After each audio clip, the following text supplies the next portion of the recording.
Coach Lou, he's having them share the basketball, and they're enjoying drawing two. They're getting a lot of hockey assists as well, so I like how they're playing.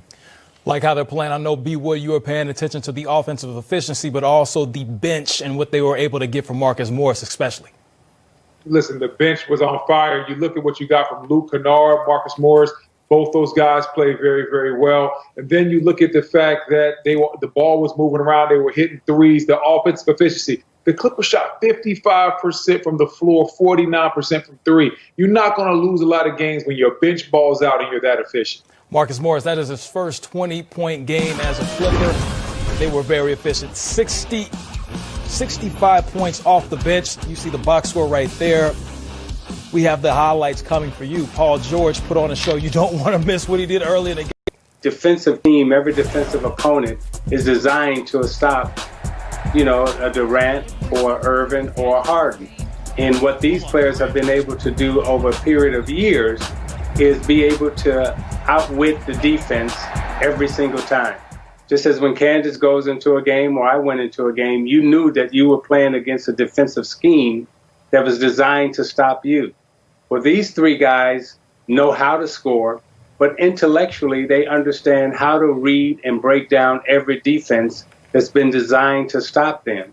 So having those three collectively out on the floor together is going to be impressive, not only to watch from a skill standpoint, but also from how defensive schemes will try to stop them and how they will counteract it with their basketball IQ. Isaiah, though, I think you left one thing out. That's the Nets could actually use Candace Parker to play some defense for them because Orlando looked like a powerhouse of the offensive end. I mean, you might be able to. Well, I'm a person that can speak anything is possible because at the beginning of my career, nobody would have thought, Isaiah included, that I would have been mentioned anywhere near defense. So anything is possible, Brooklyn. They do have to start playing defense, and I think that is a huge thing on the other end of the floor.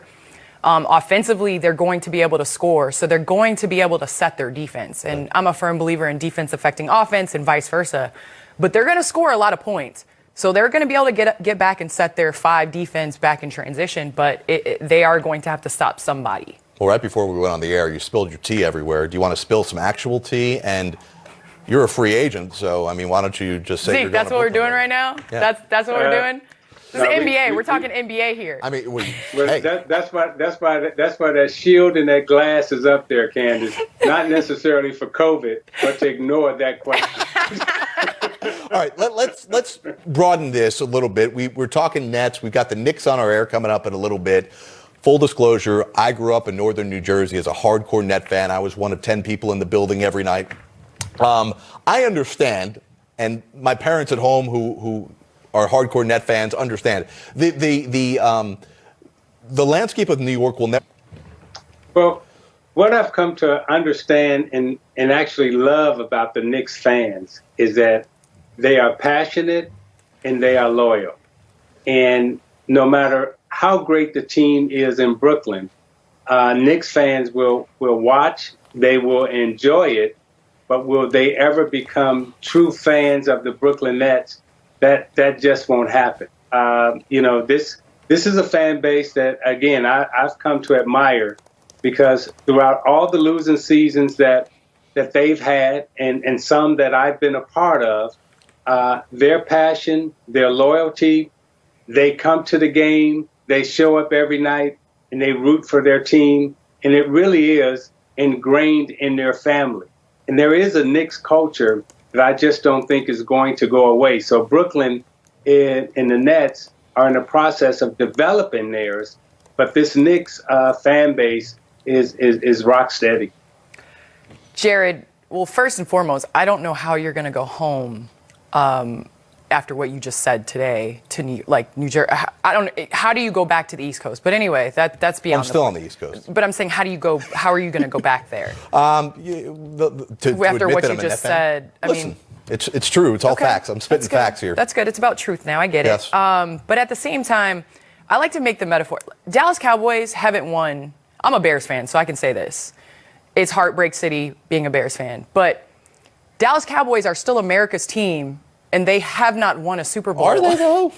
I see a lot of Dallas Cowboy hats in the airport in Atlanta. Yeah. Maybe it's just because, there's not a lot of Falcons fans in Atlanta. But I use this example of, I don't think it'll ever be New Jersey Nets town, but I like being the Grinch. Right. I like spoiling things, and I think KD, Kyrie, and so we mentioned that triple-double and the short list of having a triple-double in a team debut. Also not listed there, Russell Westbrook this season with the Washington Wizards. But GA, 14 assists, most ever in Nets history in a debut. Just as a facilitator, show us how he was so special in his first game in Brooklyn. That's the beauty of James Harden. We think so much about his ability to score the basketball, but he's equally adept as a facilitator. I think he's one of the 5 best passers in the game. He is so incredible in the pick and roll. Sometimes that gets lost. Very similar to what we saw with Anthony Davis. There was so much about maligning him for not wanting to be in New Orleans that we forgot about the brilliance of the ability. And I think that's the same with James Harden. I think this is a perfect situation. Now, I will say this. They are atrocious defensively. As a team, that's an area that's got to be a major concern for them, because this was a night when they were on. There are going to be nights, even for great players, where you don't shoot it as well, and you're going to have to be able to defend. And to go up against an undermanned Orlando team and give up 115 points, that's probably not the best recipe for long-term success for this Nets basketball team. Well, that is a point that we're going to have to pay attention to the entire season, especially when they face other contending teams. And if they are going to be a contending team, Sam, then it's going to take James Harden and Kevin Durant playing well together. Sure looked good in this first game. Yeah, they did, man. I mean, look, it's going to take them a while to figure out where each other likes the ball at and the space on the floor. But James Harden just fit right in. And you got to remember, he and KD started off together. GA said it, the defense. They're going to have to figure out how to play defense, because that team in the Western Conference, the Los Angeles Lakers, we know when they put their mind to it, they're the best defensive team in the league. So the Nets, as great as it was for an opening debut for James Harden, they're going to have to figure out as time go on how to improve their defense. One key point you said, Sam, as time goes on, and GA, we all expect Kyrie Irving to be back into the mix. And James Harden said something very interesting the other day when he spoke as a member of the Brooklyn Nets for the first time. And he said, I'm willing to sacrifice. I think he was saying more from a scoring perspective and be a facilitator. I think that's what we saw in the first half. Is that me taking a little bit too much of a leap, or is that how this works with this group? No, I think, and we get this conversation, people will always forget, these aren't low IQ basketball players. These guys have tremendously high basketball IQ. They said the same thing about James Harden when Chris Paul went there. Two ball-dominant players, they can't play together. They won 65 games, and probably but for a hamstring injury to Chris Paul, they would have made it to the finals that year.